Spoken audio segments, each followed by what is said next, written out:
Les uns comme les autres, nous sommes tous blessés. Et il n'y a pas l'un d'entre nous.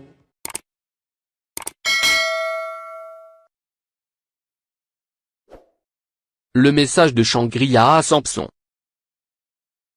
Le récent message du chef d'état-major de l'ANPO au conseiller de la défense pour la région MENA, l'air Marshal Martin Elliott Sampson, à Alger, tiendrait presque lieu d'une mise en garde, ont noté des observateurs avertis qui se sont concentrés sur la dernière partie de l'allocution du général d'armée Saïd Shangri-La dans laquelle il a mis l'accent sur le non-alignement de l'Algérie et sur le caractère souverain de ses décisions. C'est à l'ensemble des États membres de l'OTAN alignés derrière les États-Unis que l'Algérie exprime son refus de toute ingérence dans ses choix géostratégiques et ses alliances civiles et militaires. La réponse du haut gradé algérien intervient après des appels à sanctionner l'Algérie en raison de ses approvisionnements en armement auprès de la Russie, l'essentiel des équipements de l'ANP étant acquis auprès de ce pays auquel Washington livre une guerre par Ukrainiens interposés. Shangri-La a expliqué à son hôte que l'armée algérienne demeurait ouverte à une coopération avec l'ensemble des pays occidentaux et qu'elle était disposée à diversifier ses équipements, sans que cela lui soit imposé.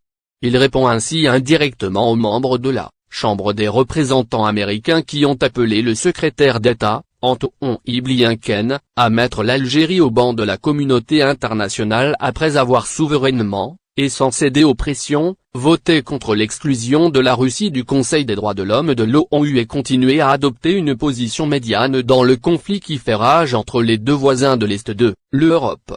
La mise au point du patron de l'ANP intervient sur fond de menaces larvées et d'attaques ouvertes qui visent l'Algérie. Des menaces et des attaques qui viennent notamment de France où le président Emmanuel Macron s'est cru obligé de tancer son homologue algérien auquel il a répondu à son interview au Figaro par une autre dans les colonnes du magazine anti-algérien Le Point. Et, comme à son habitude, le pensionnaire de l'Élysée, dans sa duplicité coutumière, a fait suivre l'entretien provocateur par un appel téléphonique à travers lequel il a renouvelé son amitié à son interlocuteur algérien et a convenu avec lui d'une visite d'État en France en mai prochain. Une visite qui fait dire à des analystes qu'elle s'assimile à une embuscade au regard de l'activisme hostile couvert par les dirigeants politiques, les responsables sécuritaires et les médias dominants. Les Occidentaux sont donc informés. L'Algérie ne déviera pas de sa doctrine en matière de politique internationale et ne cédera à aucun chantage, d'où qu'il vienne,